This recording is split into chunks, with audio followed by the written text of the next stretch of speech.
Ce mercredi 2 avril 2025, l'hôtel Azalaï de Cotonou a accueilli la première revue du plan d'action du dialogue mondial des jeunes. Sous le thème « Que retenir un an après l'appel de Cotonou ?», cet événement a réuni d'importants acteurs du développement et de la jeunesse, dont le directeur de cabinet du ministère du Développement et de la Coordination de l'action gouvernementale, représentant le ministre d'État Abdoulaye Biotchane, le directeur général des politiques de développement, l'ambassadeur des Pays-Bas au Bénin et le représentant résident de l'UNFPA au Bénin. Cyriaque Edon, directeur général des politiques de développement, a ouvert la cérémonie en rappelant le contexte et l'importance cruciale du dialogue mondial des jeunes. C'est un honneur pour moi aujourd'hui de prendre la parole devant vous afin de vous accueillir à cette revue de l'agenda du dialogue mondial des jeunes organisé au Bénin il y a de cela un an, jour pour jour. Cette revue marque un moment important dans le suivi de cet agenda pris lors du dialogue.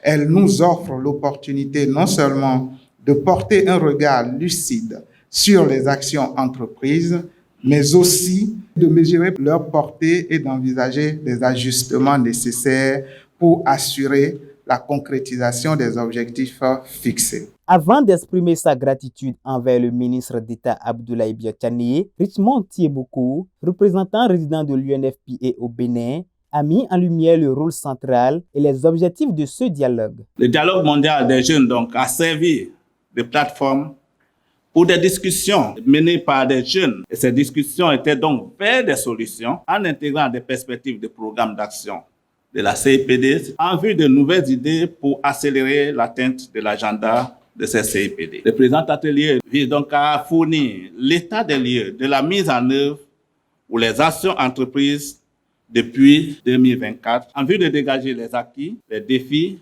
et les perspectives. De son côté, l'ambassadeur des Pays-Bas au Bénin a exprimé sa fierté quant à l'initiative et a rappelé les principaux axes du plan d'action du dialogue mondial des jeunes. L'accès universel et sans discrimination aux services de santé sexuelle et reproductive, y compris dans les zones rurales, en crise ou marginalisées, ainsi que l'investissement dans une éducation à la santé sexuelle, l'élimination de toute forme de violence fondée sur le genre, ainsi que les obstacles juridiques à l'autonomie corporelle, et enfin, impliquer les jeunes dans le processus qui les concerne. Je voudrais profiter de cette tribune pour saluer avec conviction les avancées déjà réalisées ici au Bénin, notamment l'intégration actif des jeunes dans la construction de la vision Bénin